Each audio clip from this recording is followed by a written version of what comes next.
Hi అండి, welcome to my channel. ఈరోజు మనం తోటకూరతో పుల్లకూర ఎలా చేసుకోవాలో నేర్చుకుందాం.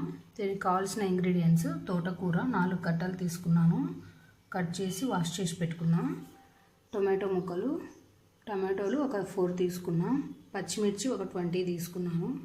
ఆనియన్స్ ఒక 2, చింతపండు, టేస్ట్కి సాల్ట్. ఇవి కావాల్సిన పదార్థాలు.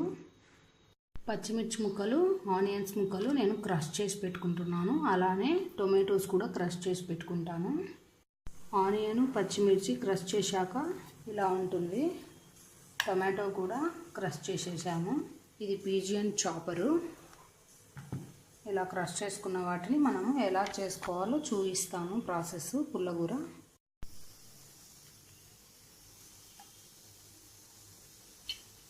ఇలాంటి హండీలో అయితే మనం చేసుకున్న పుల్లకూరను ఎనపడానికి బాగా వస్తుంది. ఆయిల్ వేసేసి హండీ వేడెక్కాక ఇందులో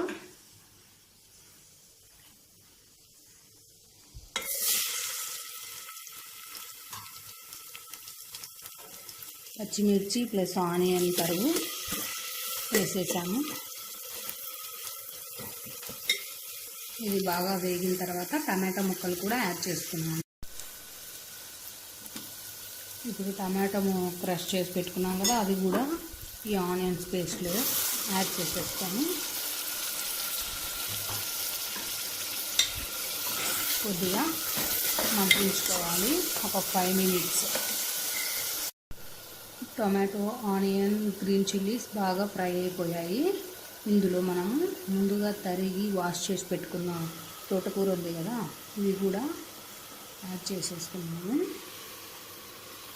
ఇప్పుడు లో ఫ్లేమ్లో పెట్టేసి ఈ ఆకుకూరనంతా ఇందులో యాడ్ చేసేస్తాము. ఈ ఆకుకూరలో వాటర్ ఉంటుంది కదా, ఆ వాటర్తోనే ఆ టమాటోలో, ఆనియన్లో ఉండే వాటర్తో బాగా మగ్గిపోతుంది. ఇది ఒక 10 మినిట్స్. తర్వాత ఎలా ఉంటుందో నేను చూపిస్తాను. చింతపండు కూడా యాడ్ చేసేసుకోవాలి. 5 మినిట్స్కి అంతా ఆకుకూరలో, టమాటోలో, ఆనియన్లో ఉండే వాటర్తో ఇలా అంతా దగ్గరికి అయిపోతుంది. ఇది ఇంకా ఒక 5 మినిట్స్ మనం బాగా ఉడికించి ఎనిపేసుకొని పోపు పెట్టేసుకున్నాము. ఇది బాగా మగ్గిపోయింది. మనం ఎనిపేసుకున్నాం. దీన్ని ఎనిపేసి పోపు పెట్టేసుకున్నాం. సాల్ట్ మనం టేస్ట్కి తగినట్టు యాడ్ చేసుకొని ఎనిపేసుకోవాలి. తక్కువ ఉన్నా పర్లేదు, చూసేసుకోవచ్చు. ఎక్కువ వాడొద్దండి సాల్ట్. మనం ఎనిపేసిన తర్వాత పుల్లకూర ఇలా ఉంటుంది. దీనికి మనం పోపు పెట్టుకోవాలి.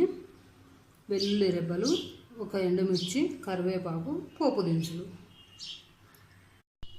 ముందుగా వెల్లుల్లి రెబ్బలు, ఎండుమిర్చి, పోపు దినుసులు,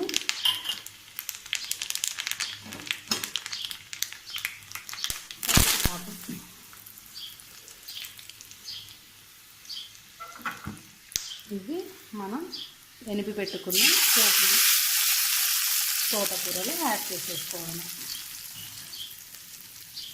ఇప్పుడు మనకు కావాల్సిన పుల్లకూర తయారైపోయింది. నచ్చితే లైక్ చేయండి, షేర్ చేయండి, సబ్స్క్రైబ్ చేసుకోండి.